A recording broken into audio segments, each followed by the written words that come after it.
Hop, hozir mana shu ikkita taxodan bittasini shu Zodagon akamga olgani keldi. Zodagon nimamizga? Kommentlarni ko'rdingiz-a? Men 5 tani olib qo'yasiz. Assalomu alaykum. Videoga gap yo'q. Lekin asl maqsad nima hozir shunda? Oka, bitta dil interes. Mashina yonida turib bering. Mashina yonida. Bundoq turing-da. Qo'lingizni bitta bundoq zo'r qilib bering. Yarashishini qarang, oka. Kiyimlaringizga mos bo'lib turibdi. Biri mana, oka, biri. Bitta qaytarib yuborasiz. Qayda yuborurlar. Gap yo'q lekin aka. Nima bo'pti? Bo'ldi, ovoz to'g'rimi? Kommentlarni ko'rdingiz. Qara.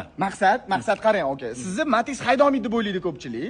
To'g'rimi? Unaqa o'ylashadi. Men 6 ta Matiz haydagan. Вот именно 6 ta Matiz haydagan odam endi hozir haydolmay qolyaptilar, mana shunaqa deb o'ylayapman. Ikkinchidan, odamlar mana shu mashina bilan odamlarni hurmati o'lchanyapti degan narsa miyaga kirib qolgan. Shu narsani yo'qqa chiqaraylik, jon aka, Matiz hayday deyapman. Bo'ldi, qara. Haydayman. Mashinani olaman. Shart beraman.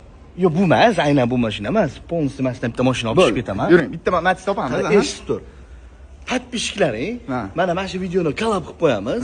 50 mingta like yig'ishsa, necha kunda mashina olaman 24 soat ichida. 24 soatda like 50 mingta yig'iladimi? Mayli, ketadi. Qara. Bo'l, bizlar sizlar tayyormisizlar? 50 mingta 24 soatda. 24 soat ichida like 50 mingta bo'lsa, 100% yig'iladi. Keyin 10 soat ichida men bitta best bilan post joylayman. Lekin yana bitta narsa bor. Men sal jahlimni chiqardim. Matiz yerga uryapsanmi deyishyapti. O'rtoqlar, Matiz yerga urilmayapti. Navarot biza Matizni ko'taramiz. Matizni yaxshi ko'raman. Matizchi okalar, yurib. Oy, Abu Matiz. Ketdi, mana 50 mingta like bosinglar bo'ldi. Bitta Matiz bilan chiqib ketamiz bu yerdan.